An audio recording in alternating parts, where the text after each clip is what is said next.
আজকের খুব মজাদার এবং রোমান্টিক গল্প রয়েছে ভৌতিক ছায়া চ্যানেলের পক্ষ থেকে। গল্পটির নাম গোপন প্রেম। গল্পটি সরজিৎ ঘোষের লেখা। গল্প পাঠে আমি অঞ্জলি। আমার বিয়ের জন্য আমার মা পাত্রীর খোঁজ করছিল। মায়ের ইচ্ছে তার নিজের পছন্দ করা কোনো মেয়ের সাথেই আমার বিয়েটা দেবে, কিন্তু তা কি করে সম্ভব? আমি তো অলরেডি পছন্দ করেই বসে আছি একজনকে, তার প্রেমে হাবুডুবুও খাচ্ছি। এদিকে বাড়িতে বলতেও পারছি না, বললেই তো আর রক্ষে নেই, একেবারে তুল কালাম কাণ্ড।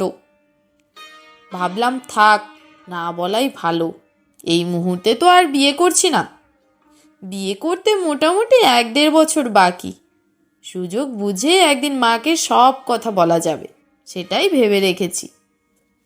আমি তখন দিল্লিতে থাকতাম, একটা ভালো কোম্পানিতে জব করছি। মায়ের সাথে প্রতিদিন ফোনেই কথা হয়।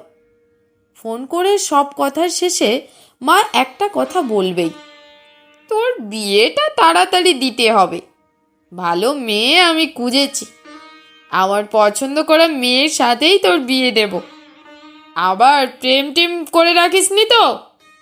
কথাটা রোজ শুনতে শুনতে আমি ক্লান্ত, তাই আমিও সেই একই ডায়লগ দিয়ে বলি, না তুমিও না। আমার ওপর কি এইটুকুও বিশ্বাস নেই? তোমার পছন্দ করা মেয়েকেই আমি বিয়ে করব, চিন্তা করো না তুমি। একদিন সকালে ঘুম থেকে তখনও উঠিনি। 7 সকালে ফোন করে মা আমাকে বলল, তাড়াতাড়ি হোয়াটসঅ্যাপ চেক কর, খুব আর্জেন্ট।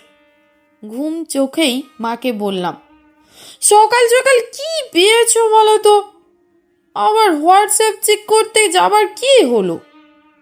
আরে একটা মেয়ের ফটো পাঠিয়েছি, ফটোটা দেখ তোর পছন্দ হয় কিনা। আমার তো খুব পছন্দ হয়েছে, ভাবছি ওই মেয়ের সাথেই তোর বিয়ে দেব। তুই কিন্তু না করতে পারবি না, আমি অনেক দেখে শুনেই এই মেয়েটাকেই পছন্দ করেছি।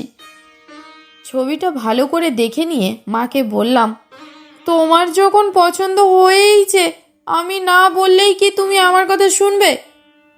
তা কোথায় বাড়ি, কি করে, সব খুঁটিনাটি খোঁজখবর নিয়েছো তো? হ্যাঁ, সে সব নিয়েই তো বলছি। আমাদের বাড়ি থেকে 3 কিলোমিটার দূরেই মেয়েটির বাড়ি। যখন জিমে যেতাম তখন থেকেই পরিচয় হয়েছে। ওহ, তার মানে তুমি জিমে গিয়েও ঘটকালি করেছো।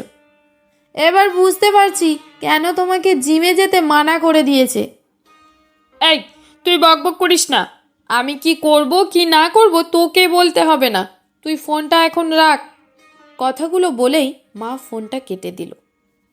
আমিও আর না হেসে থাকতে পারলাম না। আমাদের বাড়িতে আছে বলতে মা আর বাবা। আমি আমার বাবা মায়ের একমাত্র ছেলে। কর্মসূত্রে বাইরে থাকি। মা নিজের শরীর স্বাস্থ্যের দিকে একদম নজর দেয় না।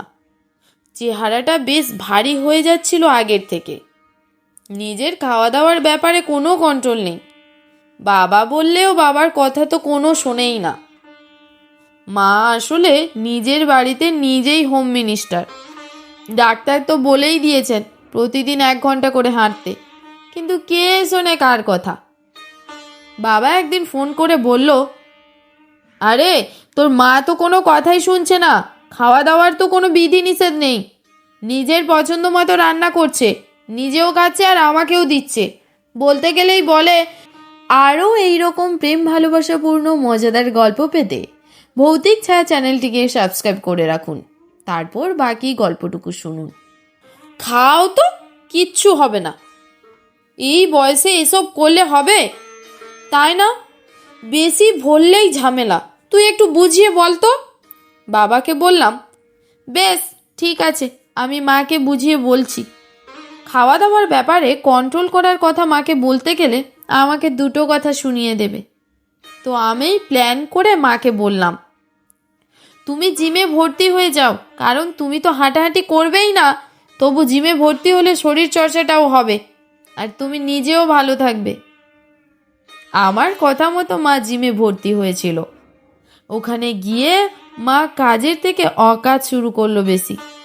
মাস দেড়েক পর জিম সেন্টার থেকে জিমের ট্রেনার ছেলেটি আমাকে ফোন করে জানালো, দাদা, কাকিমার এই জিম টিম করে শরীরচর্চার বদলে অন্য চর্চাই বেশি হচ্ছে। অন্য চর্চা বলতে? আরে দাদা, কথাটা খারাপভাবে নিও না। কাকিমা এমনিতেই ভালো মানুষ, তাই কাকিমার সাথে সবার বন্ধুত্ব হয়ে গেছে। প্রতিদিন জিম সেন্টারে ঢোকার আগেই একটা সিঙ্গাড়ার দোকান থেকে গরম সিঙ্গাড়া কিনে নিজেও খায় আর যেসব মেয়েরা আসে তাদেরও খাওয়ায়। কাকিমাই সব থেকে সিনিয়র, তাই সবাই কাকিমা বলেই ডাকে। তারপর একসঙ্গে বসে গোল টেবিল বৈঠকের মতো করে গল্প জমায়। 2 ঘন্টা গল্প টল্প করে তারপর বাড়ি ফেরে।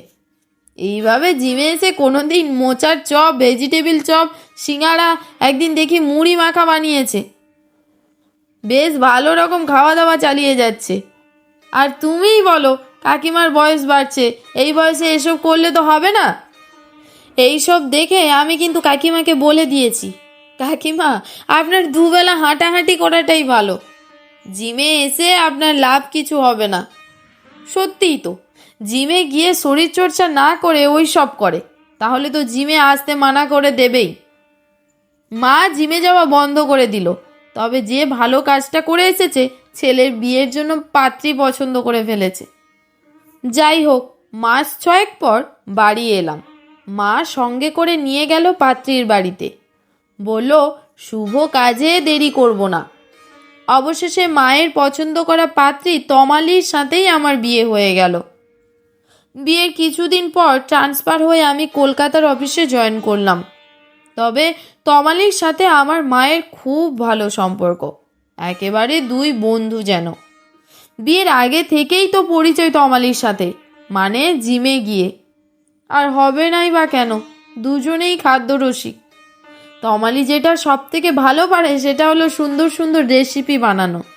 রান্না করার ব্যাপারে এক্সপার্ট তমালি, আর সেটা মায়েরও পছন্দ। রবিবারের একটা ছুটির দিনে লাঞ্চ করতে বসেছি, বেশ মনের সুখে খেয়ে যাচ্ছি। মাকে বললাম, মুড়ি ঘন্টটা বেশ দারুণ হয়েছে তো, আর একটু হবে নাকি? মা হেসে বলল, কে বানিয়েছে দেখতে হবে তো। মায়ের পছন্দ করা মেয়েকে বিয়ে করেছিস বলে আজ এত ভালো ভালো রান্না খেতে পাচ্ছিস। মায়ের পছন্দ কখনো খারাপ হয় না রে। তমালির মুখের দিকে তাকিয়ে আস্তে করে বললাম, না না, খারাপ কখনো হয়? তুমি ডালে ডালে চললেও আমি যে পাতায় পাতায় চলি। কথাটা বুঝতে না পেরে মা জিজ্ঞেস করলো, কিছু বললি? না না, মুড়ি ঘন্টটা ফাটাফাটি হয়েছে, তোমার বৌমা রেঁধেছে বলে কথা। তমালি হেসে ফেলে কথাটা শুনে। তমালি বুঝতে পেরেছে আমি কি বোঝাতে চেয়েছি। তমালি মায়ের পছন্দ করা পাত্রী শুধু নয়, সে যে আমার পছন্দ করাই পাত্রী, মানে আমার প্রেমিকা। গল্পটা তাহলে বলাই যাক। প্রেম করছি এটা জানতে পারলে মা তখন ঝামেলা বাঁধাতই, তাই ফোন দিয়ে আঁটলাম। আমি প্ল্যান করে মাকে জিমে পাঠাই। তার আগে তমালিকে জিমে যেতে বলি। আমার কথা মতো তমালিও ভাব জমিয়ে ফেলে মায়ের সাথে। আমি শুধু তমালিকে বলে দিয়েছিলাম, মা সিঙ্গাড়া খেতে ভালোবাসে, প্রথম দিনেই গরম গরম সিঙ্গাড়া খাইয়ে দিও। ব্যাস, তারপর আমাকে আর সামলাতে হয়নি। তমালি বাদ বাকিটা সামলেছে। তারপর আর কি, আমার গল্প ফুরোলো, নোটে গাছটি মুড়লো। তবে হ্যাঁ, বিয়ের পর থেকে তমালিই মাকে সামলে চলেছে। মা একমাত্র তমালির কথাই শুনে চলে এখন। মায়ের খাওয়া দাওয়ার ব্যাপারে অনেকটা রাশ টানতে পেরেছে তমালি নিজেই। আবার জিমে ভর্তি হয়েছে মা, সঙ্গে তমালিও। নতুন করে শরীরচর্চা করেছে দুজনেই। তবে ফেরার পথে গরম গরম সিঙ্গাড়া খেতে দুজনের কেউই ভোলে না।